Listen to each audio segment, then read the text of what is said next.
सुखदेव ऋषि को ज्ञान था और व्यास जी के घर उसका जन्म हुआ, उसकी पत्नी के गर्भ से 12 वर्ष में तो मां के गर्भ से बाहर आया था। अब देखो पुण्यात्माओं, ज्ञान हो गया, ज्ञान तो करा देते हैं सभी, भाई भगवान की भक्ति करो नहीं तो ये हो जाए। अब ज्ञान हो गया, समाधान नहीं तो खा का वो ज्ञान।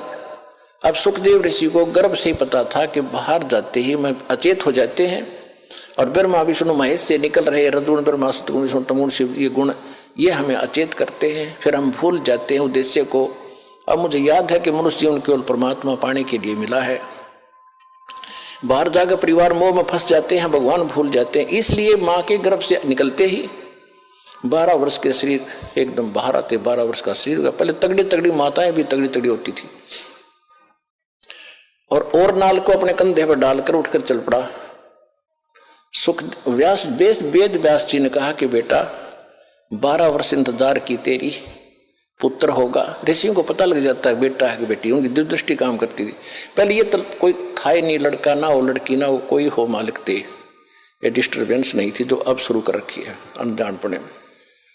तो सुखदेव ऋषि ने कहा था कि एक लेवा एक देवा दूतम और कोई किसी का पिता नहीं पुतम, ऋण संबंध जुड़ा एक ठाठा, अंश में सब 12 बैठा।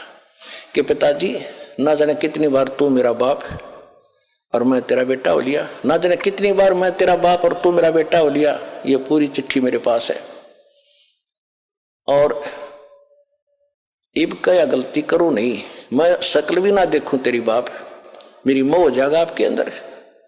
यूं कहकर पिछले संस्कार से सिद्धि से उड़कर चला गया। पिछला बैटरी चार्ज थी।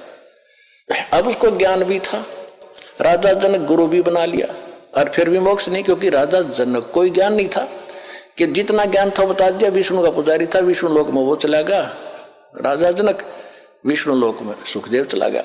अब राजा जनक को परमात्मा उस समय भी मिले थे, लेकिन जब घने ठाठ से थे और वो समय नहीं था जो दास आपको यहां लाना चाहता है कि ये समय था मोक्ष का। अब राजा जनक जो थे पहले सतयुग में राजा अम्बरीश थे, वो विष्णु पुजारी थे और ये दुर्वासा जैसे ऋषि तोब थे, बड़ी सिद्धि वाले थे, सब उस तो डरते थे। अम्बरीश ऋषि ऐसे साधक थे, शील संतोष के थे, पिछले जन्म के संस्कारी थे। दुर्वासा की सिद्धि ने भी काम नहीं किया उसके ऊपर, आप पे फेल हो गया, बल्कि राजा अम्बरीश के पैर पकड़कर जान बचवाई थी उस दुर्वासा ऋषि। और वही ऋषि अगले जन्म में फिर राजा जनक हुआ और वही राजा जनक फिर चला गया स्वर्ग में। रास्ते में काल कैसे चोरी करता है, कैसे ठगता है आपको। पुण्यात्माओं, एक एक पर्सन को ध्यान से रखना, प्रत्येक में एक न्यारा न्यारा गुड़ रहस्य निकलेगा। जब राजा जनक ने अपने शासन काल में, जीवन काल में राजा था, बहुत गुणे धर्म पुण्य किए थे, बड़ी बड़ी यज्ञ की थी, 100 मन घी की, सैकड़ों की संख्या,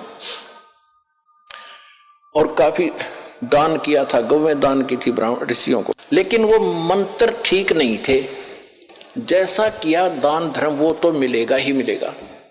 तो राजा जनक जब जाने लगा, विमान में बैठकर जा रहा था, काल के दूत वहां से रास्ता था एक, वहां से ले जा रहे थे। वो काल के दूत नहीं थे उसके साथ थे विष्णु जी के गण,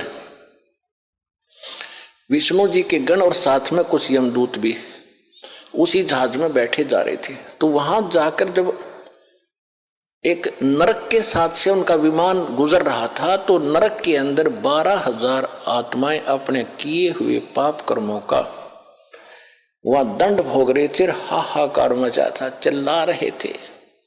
और वो राजा था, दयालु राजा था, अपने राज्य में किसी को कोई दुख होता था तुरंत उसका निवारण करता था, उसको शांति देता था, किसी को दुखी नहीं होने देता था।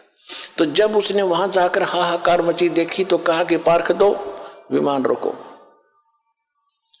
विमान रोक दिया कि ये चिल्लाहट कहां से आ रही है, कौन दुखी है इस नगरी में। उन्होंने बताया जी ये नगरी नहीं है तो नरक है, इसमें 12 करोड़ 12 करोड़ आत्माएं इसमें दुख अपना कर्म का दंड भोग रही है। राजा ने कहा कि इनको को छोड़ दो, इनको निकालो इससे। तो पार्षदों ने जो साथ गए थे भगवान के दूत, उन्होंने कहा कि राजन, या आपका हुक्म नहीं चलेगा, या तो धर्मराज का हुक्म चलेगा कि धर्मराज को बुलाओ, धर्मराज के पास ले चलो मुझे, या धर्मराज को यहाँ धर्मराज को बुलाओ, और नहीं तो मुझे भी यहीं छोड़ दो, मैं भी इस नरक में इनके साथ ही रहूंगा, आगे मैं भी नहीं जाता। अब वो संदेशा धर्मराज के पास गया। धर्मराज ने आके पूछा कि राजन, क्या कारण है कि ये सब इनको छोड़ो, ये बहुत दुखी हो रहे हैं, मुझसे देखा नहीं जाता। तो उसने बताया, जी देखो यहाँ ऐसा नहीं होता, जिसने जैसा कर्म किया वो भोगना ही पड़ेगा। ये मेरी बही, मेरी पैड में लिखा है, रिकॉर्ड में, इनको कोई बदल नहीं सकता, मेरी ताकत नहीं है बदलने की। तो राजा जनक ने कहा कि मुझे भी यहीं छोड़ दो, कि ये भी मैं नहीं कर सकता, आपको यहाँ छोड़ने का आदेश नहीं भगवान का, आपको कैसे छोड़ूंगा। तो कहने लगा, मैं तो जाता नहीं, करो जो आपने करना है। अब ऐसे पुण्यकर्मी आदमी के साथ, आत्मा के साथ वो भी ज्यादा खस्सा खसाई नहीं करते, फिर अपनी चापलूसी यानी चाणक्य ऋषि अपनाते हैं। धर्मराज ने कहा कि एक काम हो सकता है, आप अपने पुण्य दे दो इनको, पुण्य संकल्प कर दो, उन पुण्यों के आधार से मैं इनको सबको नरक से निकाल दे दूंगा, निकाल सकता हूं, आपके पुण्य इनको मिल जाएंगे, आपको इतना फिर डेबिट हो जाएगा, आपके पुण्य कम हो जाएंगे। राजा जनक बड़े दयालु थे। परमात्मा कहते हैं, देखो दयालु होना जरूरी है, लेकिन अपने दयालुता में अपने पैर पर कुहाड़ी मारना कोई दयालुता नहीं है, वो तो मूर्खता है। राजा जनक ने कहा कि ठीक है, मैं इनको अपने आधे पुण्य देता हूं, जितने मैंने धर्म पुण्य किए, भक्ति भक्ति करी है, ठीक है। उसने उधर से काट के उन सब का बांट दिए, आधे पुण्य 12 करोड़ में बांट दिए, उनको सबको बाहर निकाला, अलग से विमानों में बैठाया, राजा के पीछे पूरा लश्कर भेज दिया, चल। अब वो सारे स्वर्ग में चले गए। देखो पुण्यात्मा, ये आपका चोरी हो रही है, आप कहाँ तक ठग लेता है, काल का जाल कितना भयंकर है, तुम तो यहाँ तो पता ही नहीं, यहाँ तो आप ठगे जाते हो, आपके पास तो कोई पूंजी है कोई नहीं, वह बांट बूट के यहीं हो लिए, उसको तो और पूंजी लेकर जा रहा था, वहां ठग ली। अब वो 12 करोड़ आत्माएं पहुंच गई स्वर्ग में, ठाठ से रह रही है उसके पुण्य से।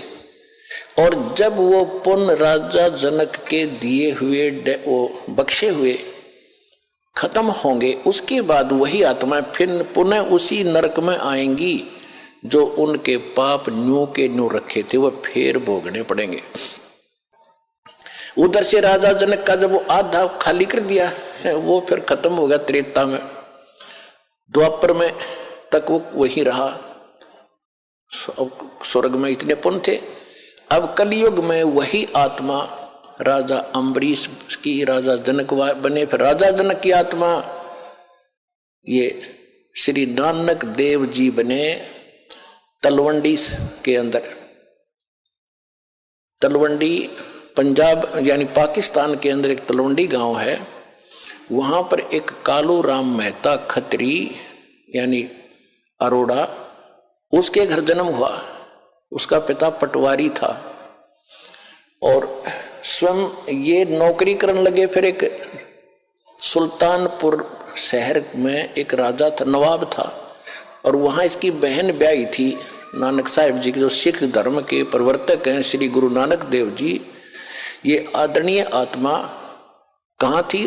अम्बरीश, सतयुग में राजा अम्बरीश, लाखों करोड़ों सेना इसके साथ, और हाथ जय जयकार होती।